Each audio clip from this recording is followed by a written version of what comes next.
Oh, no, that's not Dirtboy and Soul Catch. This is Dirtboy and Art. Characters are wrong, but it's in the melee, so whatever. I just gotta like decompose for a second. That was a toughie. Dude. Milhouse is really good at that matchup. Yeah. I played better game 2 than I thought I would. Definitely, it looked closer. Game 1 was rough. I think platforms were better. I think it's just hard. Like, he studies that matchup so much. I made the mistake, I think, of taking the platforms away to take away the shield drop game, but then increasing the neutral interactions, because like he's just better than me in neutral. Yeah, his neutral is insanely good. So that's kind of the hard part. Well-studied players have very good neutral. Yeah, you can tell he like studies that matchup in like anticipation of playing like Hanky or that level of Peach. Did you see that his wave dash back? Where like I went 3 or 4 times. He wave dash back. I went for a down tilt. He wave dash back away from that, and then I went for a dash. He wave dash back away from that, and then grabbed me. Yeah. I literally burst out laughing. It was so funny. I mean, he outplayed me so hard. We popped off on commentary because like just the spacing alone to like be able to do that to a Peach is like crazy. Because a lot of people underestimate the length of all those moves. Yeah, he knew like every single move. He was like, I know where this is, I know where this is going to be, I know where this is going to be, and you're getting punished. It was beautiful. Yeah, Millie's good. It's very good. Dirtboy looking good though so far. Dirtboy's solid. I played him before the tournament started, and he's significant margin better than me. He's a very solid Peach for sure. Yeah. His spacing is very, like, again, another very studied player, kind of from the same,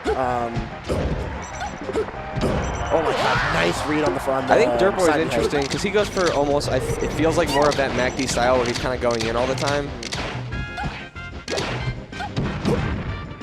Nice crouch cancel on the back here, by the way. Ooh, yeah. Good power shield recovery. Yeah. Ooh, that laser into forward smash. Yeah, that is not a good full height. Nick is so good at catching people with that.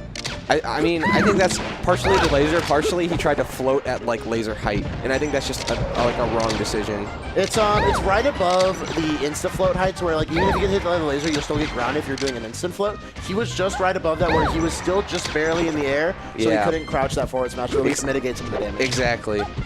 Like because the laser can just take up that space and force you out of your float and to like be grounded, it's like it's pretty rough if you're not floating above the lasers.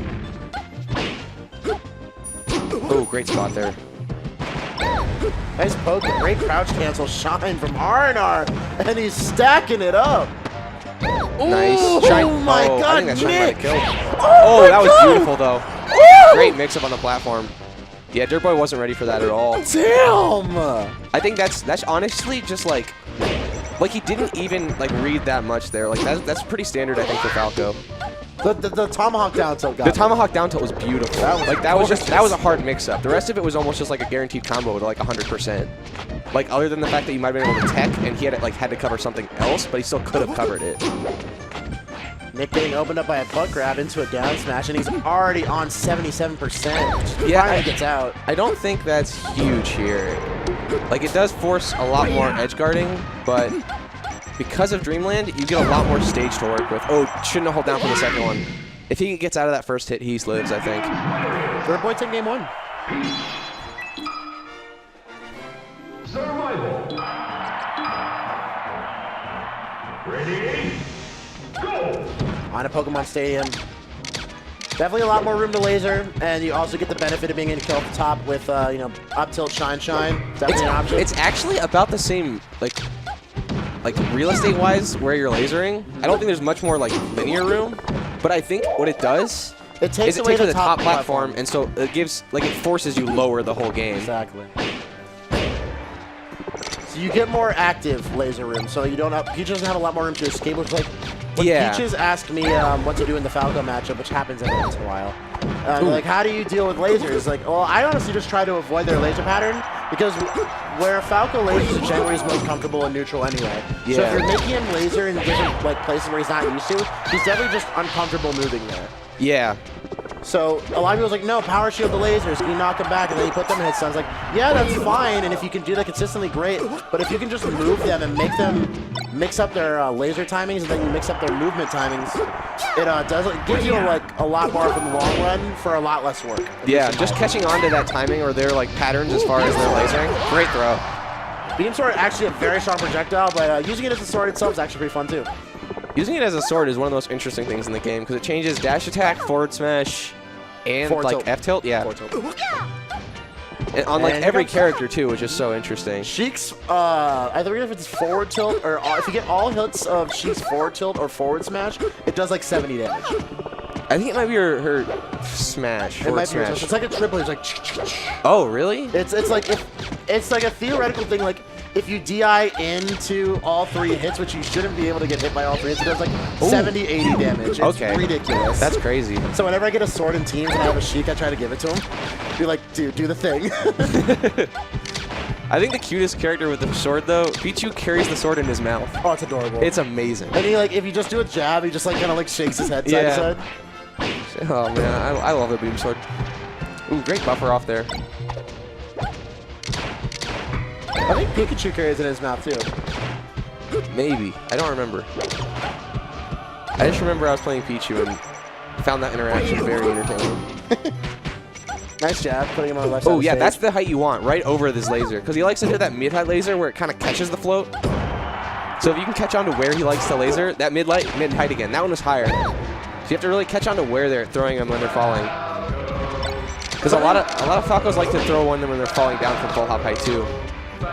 Something that actually the Shizwiz does that a lot of Falcos don't is there's a mid-high laser that actually knocks people Peaches out of their fair float. Where it's like Yeah. you see where Dirtboy was like right below the platform float height.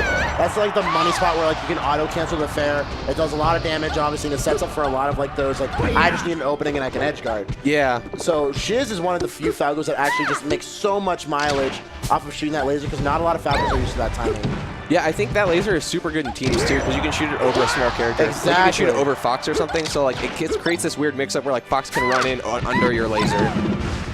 But yeah, it also catches weird float heights, or like float heights right above the normal float height. Yeah, Shiz is also one of those players who just has like revolutionized the laser game, and he's like you said a second ago, he likes to shoot lasers over his teammates. That's what makes him so deadly at doubles. Yeah. Especially if there's like a tall character like a Peach or a Sheik or a Marth on the other team.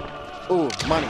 It really creates these interesting like mix-up games in doubles, where the other character can just go in or like around a laser. Ooh, great! Grab the ledge. See if he can do anything with his cornering. Gets stuck in Shine in the turnaround. I think he wanted the wave dash back. Takes like 20 or 30% just for that mix-up. Up air? Oh, he actually got that earlier in the set. Dirtboy catching on. A good down tilt. That'll take the stock. All right, one stock apiece, game 2. Let's see if they can bring it back. Still very close because of Falco's inherent advantages in neutral. Ooh, double Open up dash. from Dirtboy. Triple. Just- Oh, gets the weak. I think he should have just kept going. Yeah, he needs that weak to. nair, you can like combo into a soft nair. He could have also done reverse bear nair there. Yeah. If Nick didn't DI It's properly, but pretty he much the didn't same because combo. the weak kick came out. Nice there. I'm surprised. Actually, wait. No, okay. You can't do that. He got the eye on that whoops. one, for sure. Yeah. He could have even like gotten maybe a slightly lower and closer to the stage. But I don't know if Dirtboy Also would could have just grabbed ledge. I don't know but if that's not Dirtboy fun. would have reacted and like gone down and naired. Because there's a mix-up where like you kind of force Peach to nair. I talked to Dirtboy about that before the tournament started. He's like, if you want to go down,